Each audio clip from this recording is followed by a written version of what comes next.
Profecías cumplidas del Antiguo Testamento. Vamos a retroceder miles de años para entender cómo las palabras de antiguos profetas llegaron a ser para los cristianos y católicos señales que apuntan a Jesús.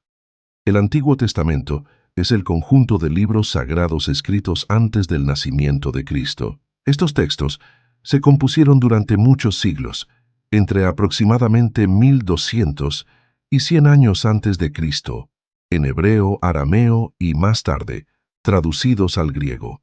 Para el pueblo de Israel, estas palabras no eran rompecabezas sobre el futuro, eran guía, consuelo y advertencia en momentos concretos de su historia.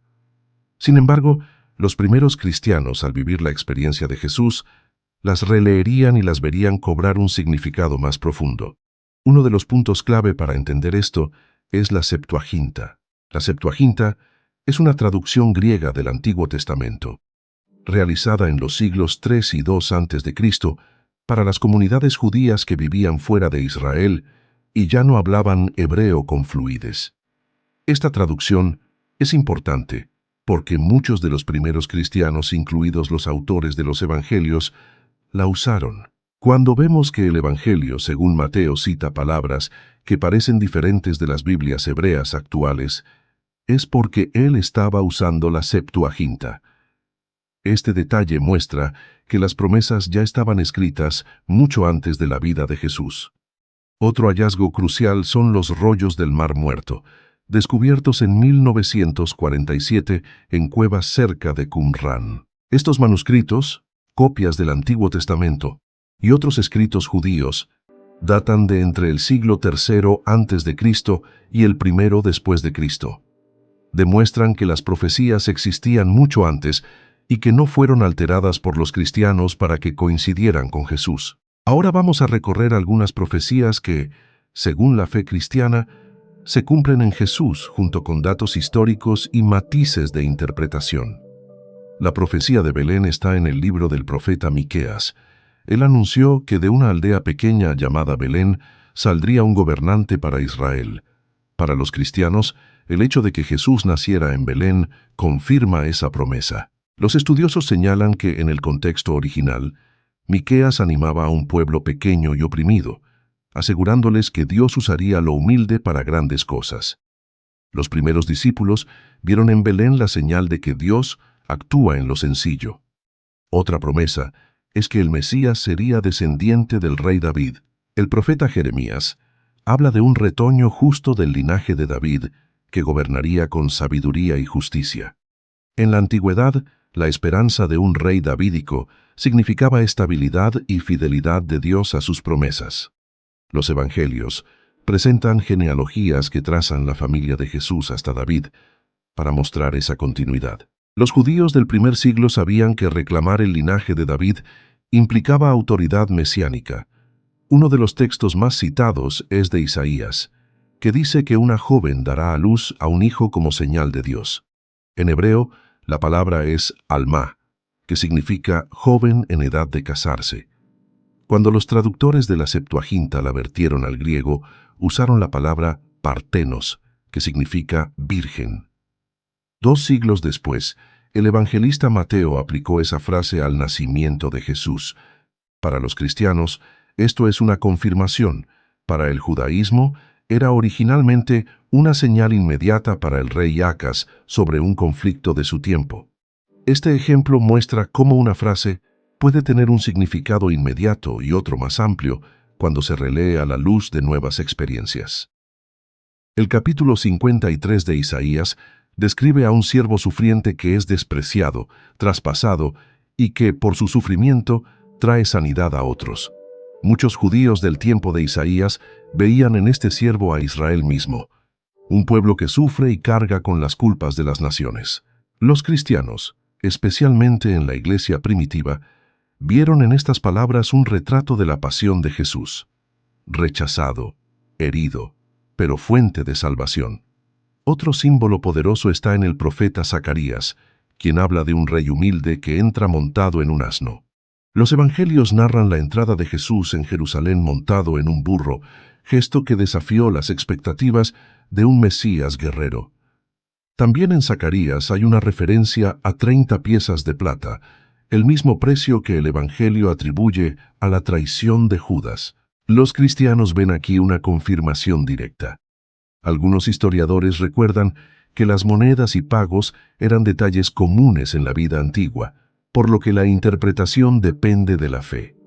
En el Salmo 22 encontramos frases como «Han taladrado mis manos y mis pies, y se reparten mi ropa». Este salmo, compuesto siglos antes de Cristo, era una oración de un hombre perseguido que termina confiando en la liberación de Dios. Los cristianos ven en estas palabras una descripción sorprendente de la crucifixión. El Salmo 16 dice, «No dejarás a tu fiel ver corrupción», que los primeros discípulos aplicaron a la resurrección de Jesús. Pero hay matices importantes. No todos los pasajes son interpretados igual por todas las tradiciones. Por ejemplo, algunos ven en el siervo sufriente de Isaías al propio pueblo de Israel o a un profeta anónimo, no necesariamente a Jesús. En la tradición judía, muchas profecías se refieren a eventos históricos concretos como el regreso del exilio en Babilonia o la reforma de reyes específicos. Para el cristianismo católico, el Espíritu Santo inspiró esos textos para que tuvieran un sentido más amplio y eterno, uno que solo se entiende plenamente a la luz de Cristo.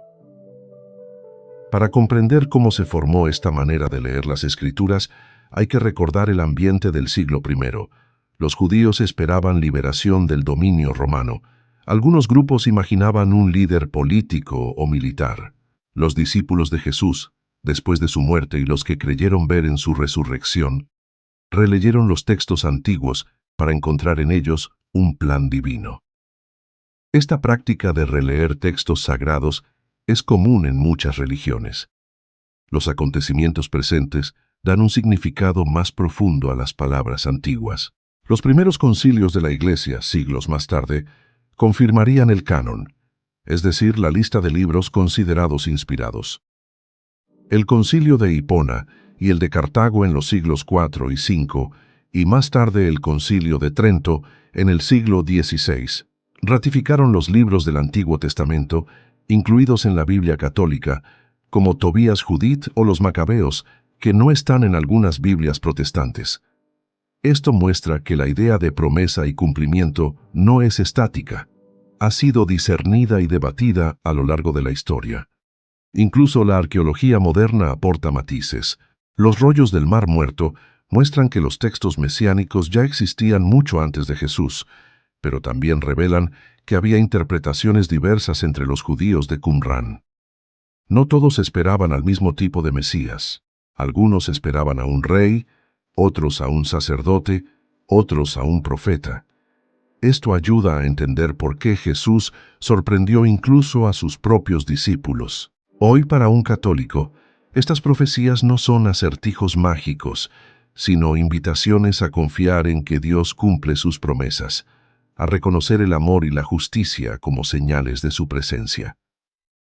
Leer Miqueas, Isaías o los Salmos no es solo mirar atrás, es recordar que la fidelidad de Dios atraviesa la historia y llega hasta nuestra vida cotidiana.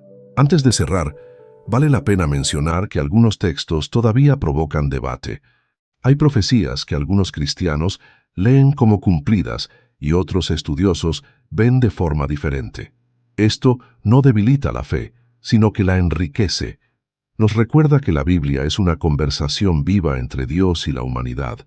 En resumen, las profecías del Antiguo Testamento para el cristianismo señalan a Jesús no solo en detalles como un lugar o un gesto, sino en el corazón de su mensaje, el amor que salva, la justicia que restaura y la esperanza que no defrauda.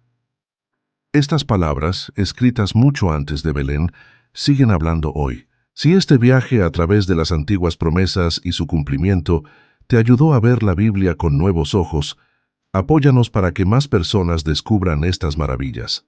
Suscríbete al canal, da like y comparte este video. Así juntos, seguimos explorando las raíces y la riqueza de nuestra fe y cultura.